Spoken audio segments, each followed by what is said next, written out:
Hello everyone, स्वागत है आपके अपने यूट्यूब चैनल ब्रेन बूस्टर पे। तो आज हम crop production and management chapter को कंप्लीट रिवीजन करने वाले हैं एक रैपिड रिवीजन फॉर्म में, जो कि कम टाइम में ज़्यादा रिवीजन। ओके, पूरे crop production and management chapter को हम हर कॉन्सेप्ट को क्लियर करते आगे बढ़ेंगे। जो जो आपके लिए इंपॉर्टेंट होगा कॉन्सेप्ट, वो सारे कॉन्सेप्ट को हम क्लियर करते चलेंगे।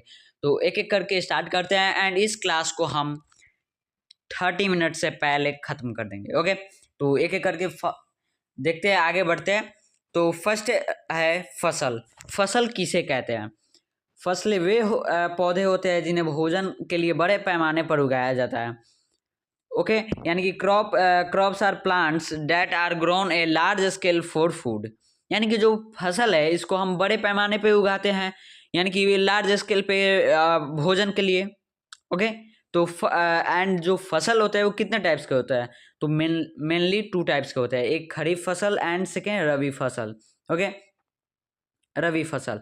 तो जो खरीफ फसल है ये वर्षा ऋतु यानी कि जून से सितंबर में जून में उगाया जाता है एंड सितंबर में काटा जाता है। एंड इसका जो उदाहरण है धान, मक्का, सोयाबीन, ये मुख्य फसल है खरीफ का। ओके, एंड उसके बाद नेक्स्ट की बात करें तो रबी फसलें। एंड देखो, जो खरीफ की फसल है तो उसे बुआई किस टाइप से हम लोग करते हैं? एक छिड़काव से, फिर बुआई करते हैं एंड ड्रिलिंग और रोपाई। तो देखो, जो रोपाई है वो हम धान को करते हैं। आप लोग देखे होंगे कि जो बहुत सारे किसान होते हैं वो हाथ से कुछ पौधे को रोपते हैं, यानी कि वो धान रोपते हैं, वो हाथ से रोपते हैं, तो उसे हम रोपाई कहते हैं। एंड ड्रिलिंग यानी कि जो मशीन से जो होता है उससे रोपा जाता है, उसे ड्रिलिंग होता है। छिड़काव, जो कि बीजों को हाथ से खेतों में छींटना ही छिड़काव कहलाता है। ओके, एंड अब हम बात करें कि जो रबी फसल है ये कब उगाया जाता है। तो रबी की फसल सर्दियों में उगाया जाता है, जो कि अक्टूबर में उगाया जाता है एंड मार्च में काटा जाता है।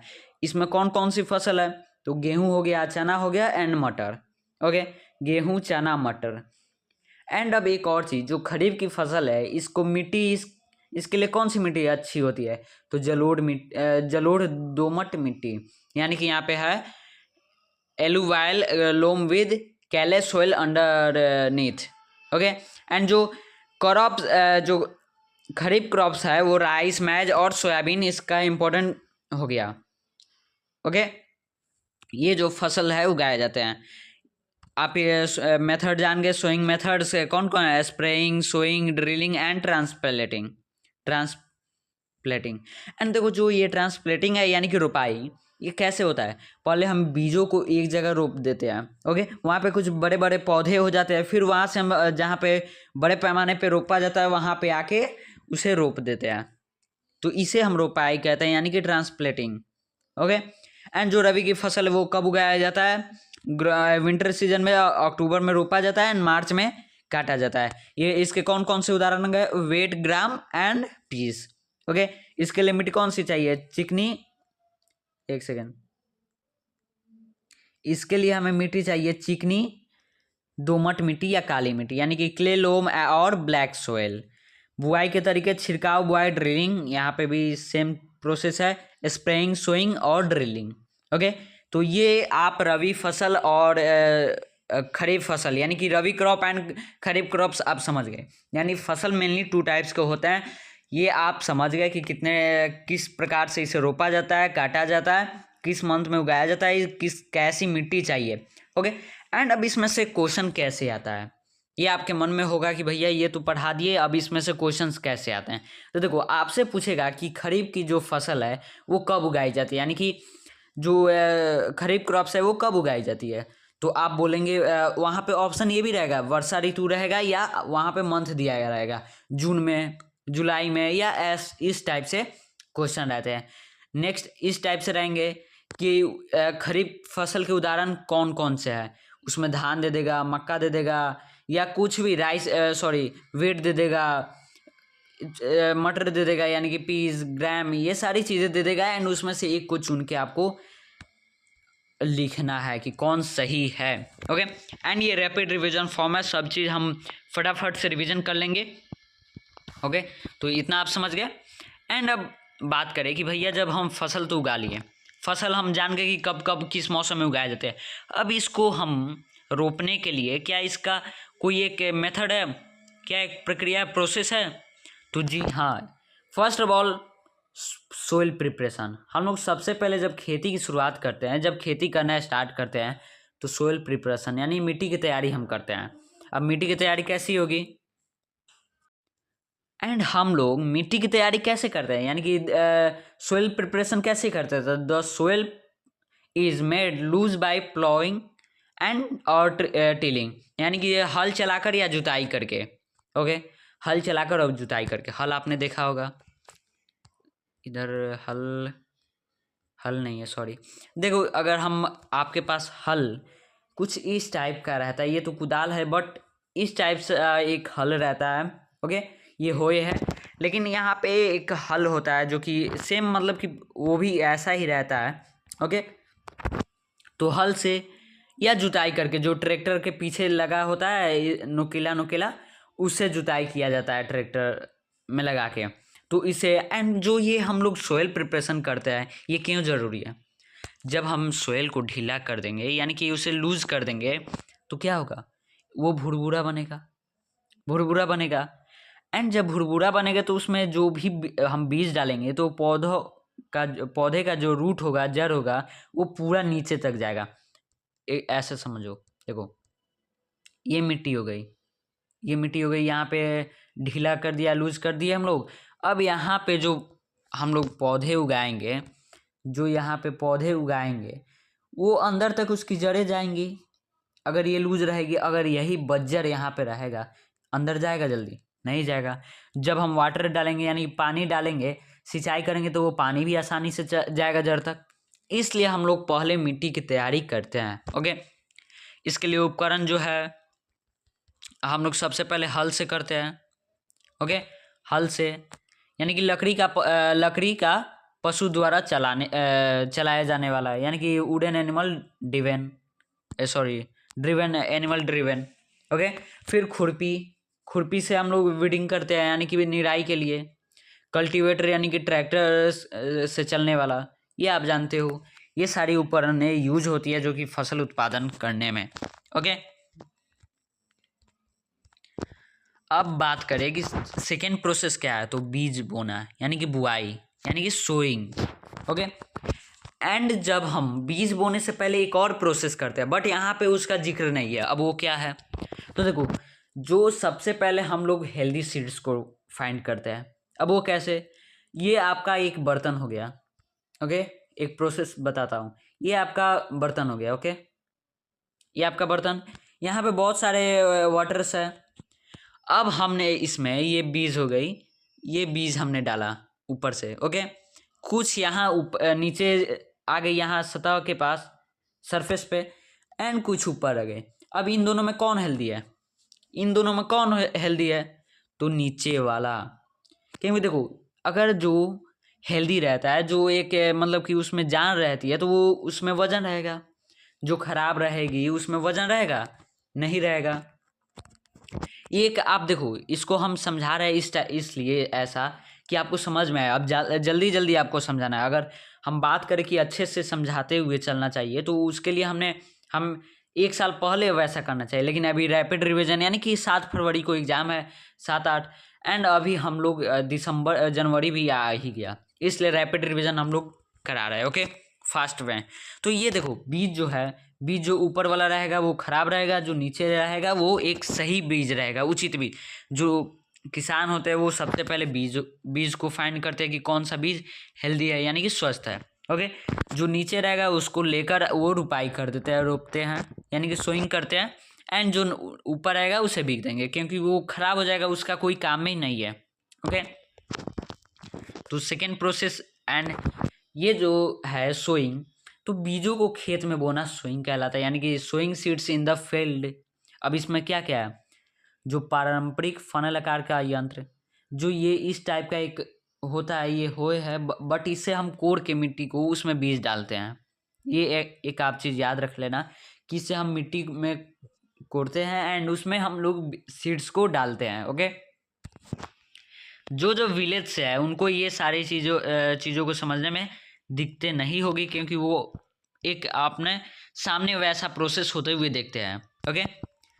एंड जो एक आप सीड ड्रिल जो कि ट्रैक्टर से चलता है, सीड ड्रिल, वो इस टाइप का आपने देखा होगा। सीड ड्रिल यहाँ से मिट्टी कोड़ेगा एंड यहाँ से बीज नीचे जाएगा।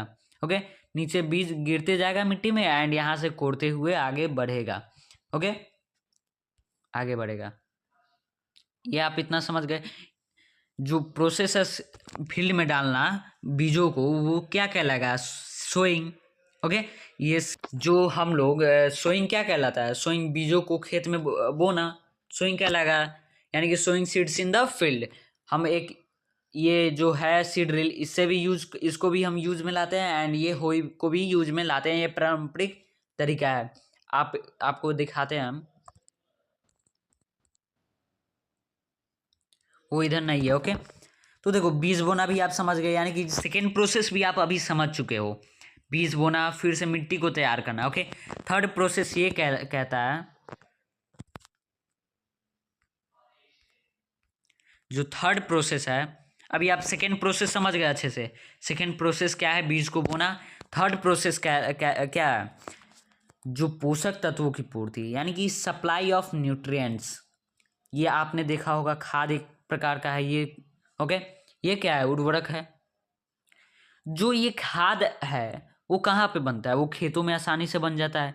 जो उर्वरक है वो कहाँ? बड़े बड़े फैक्ट्रियों में बनता है। ओके, इसको मैं समझाते हुए चल रहा हूँ। इसको हम अभी फिलहाल नहीं देखेंगे, इसको हम छोड़ देते हैं। ओके, आपको बस अभी फोकस करना कहाँ पे है?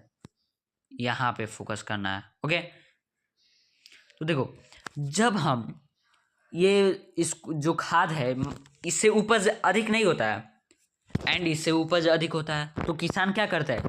ये उर्वरक को यूज में लाते हैं, उर्वरक को।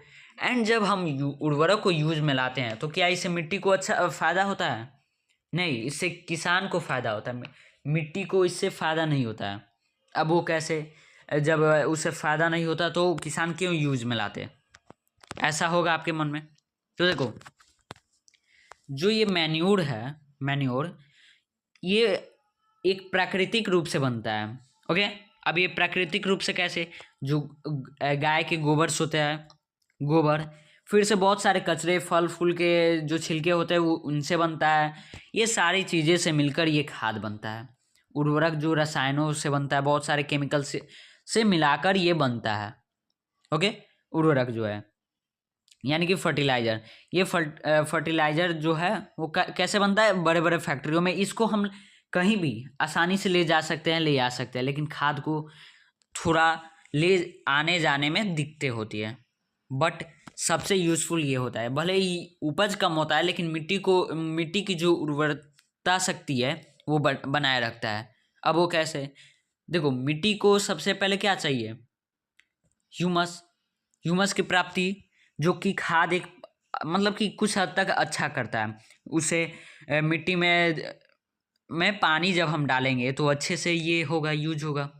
ओके, जबकि उर्वरक है, इसमें आप कितना हो उर्वरक डाल दे लेकिन मिट्टी को इससे फायदा नहीं है। बस किसान को फायदा है क्योंकि उन्हें अच्छे फसल मिल रहे हैं इसके। ओके, अच्छे फसल मिल रहा है तो इसलिए उर्वरक का यूज किसान अधिक करते हैं। लेकिन खाद से कम मिलता है, लेकिन ये मिट्टी के लिए ज़्यादा अच्छा होता है। तो इसलिए हम ज़्यादातर आप देखे होंगे कि जो साइंस की हेल्प से जो किसानी करता है वो उर्वरक का यूज नहीं करता है, वो खाद का यूज करते हैं, यानी कि कंपोस्ट का यूज करते हैं एंड फर्टिलाइजर का नहीं। लेकिन बहुत सारे किसान फर्टिलाइजर का यूज करते हैं ताकि वो अच्छे उपज कर सके एंड अच्छे दाम में उसे बेचकर अच्छे पैसे कमा सके। ओके, तो ये रहे कुछ। फोर्थ है सिंचाई, यानी इरिगेशन। ये क्या है? हमने खेतों में पानी जब हम डालते हैं, पौधे कुछ बड़े होते हैं, उसमें पानी की आवश्यकता होती है। जब हम पानी डालते हैं तो उसी को क्या कहते हैं? सिंचाई करते हैं, यानी कि जल देते हैं, तो उसे सिंचाई कहते हैं। अब इसके तरीके कौन कौन से हैं?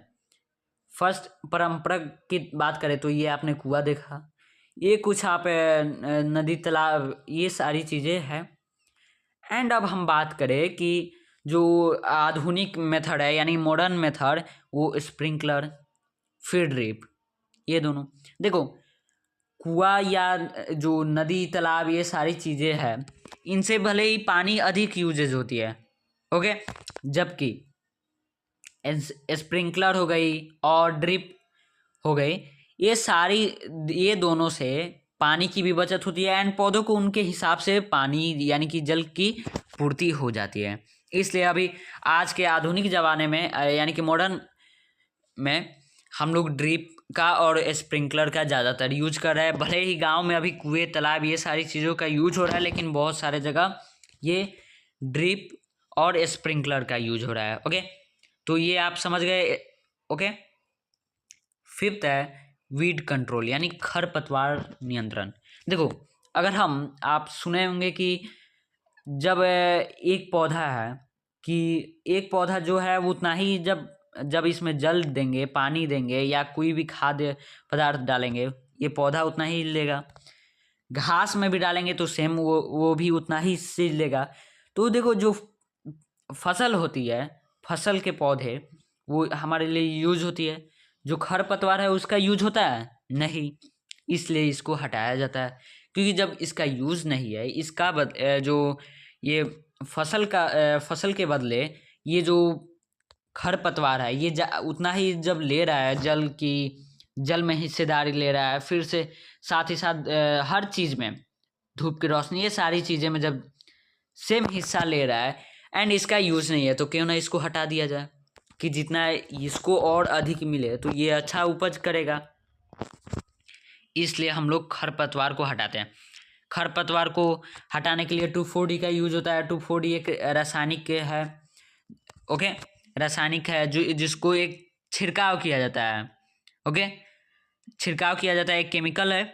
ओके, 2,4-D तो आपने सुना होगा कि खेत में बोलते हैं कि 2,4-D लाने जाना है, रासायनिक लाने जाना है। ओके, कुछ इस प्रकार की बोतल या पैकेट में, बोतल में मिलता है, बोतल में। ओके, एंड देखो, जो मेथड है हटाने का, ये खरपतवार वीड कंट्रोल, वो एक ट्रेडिशनल मेथड के हिसाब से ज़्यादातर यूज होता है। ट्रेडिशनल मेथड, साथ ही साथ यहाँ पे जो होए है, होए ये होए से होता है। ओके, ये होए से होता है, इतना आप समझ गए।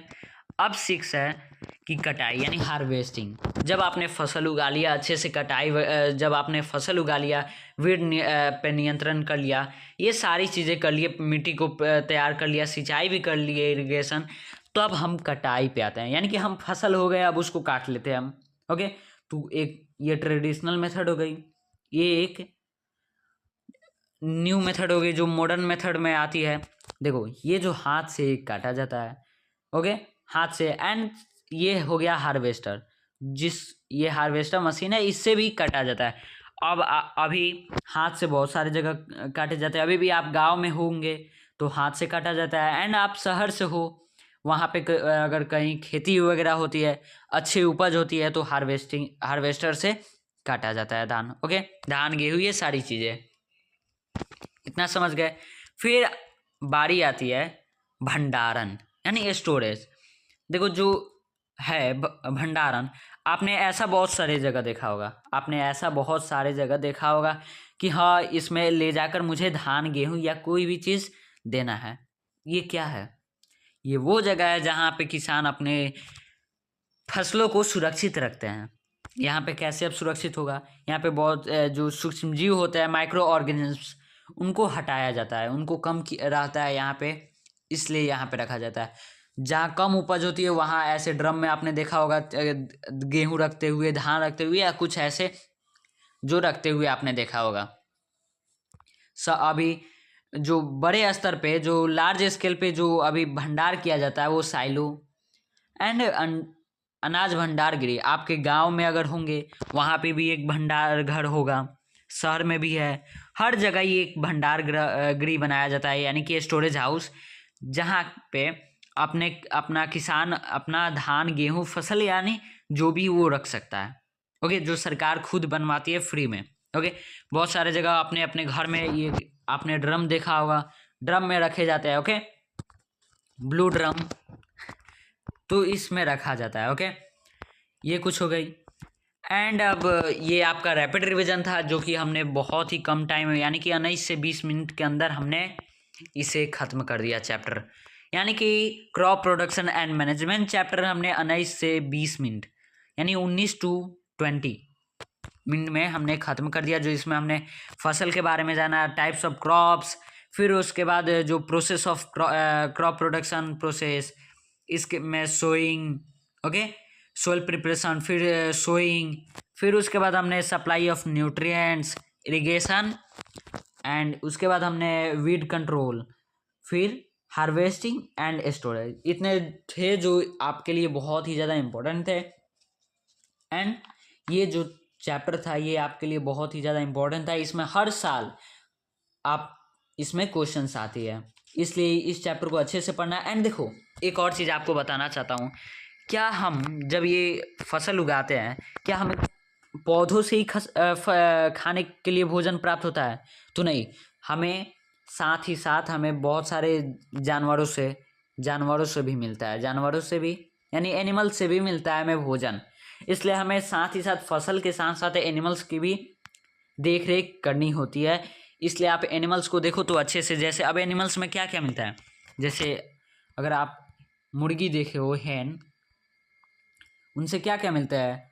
उनसे मिलता है एग जिसे आप खाते हो, फिर उसके बाद मीट यानी मीट ये मिलती है, फिर जो आप गोट यानी बकरी, ये सारी चीज़ें देखे होंगे तो उनसे भी मांस, दूध, ये सारी चीज़ें मिलती है। काऊ जो काऊ है उससे भी क्या मिलती है? काऊ से भी दूध मिलती है, मिल्क। एंड मिल्क से बहुत सारी चीज़ें बनाई जाती है, जैसे घी, पनीर, ये सारी बहुत सारी मिठाइयाँ भी बनाई जाती है। इसलिए आपको साथ साथ फसल के साथ साथ जानवरों की भी रक्षा करनी होगी। ओके, तो ये आपको रैपिड रिवीजन क्लास कैसा लगा आप कमेंट में बताना। एंड आप चाहते हो कि नेक्स्ट हर चैप्टर साइंस का ऐसे ही हम लोग रिवीजन भी कराएं तो कमेंट में बताना। ओके, सो बाय बाय एवरीवन, मिलते हैं फिर नेक्स्ट क्लास में।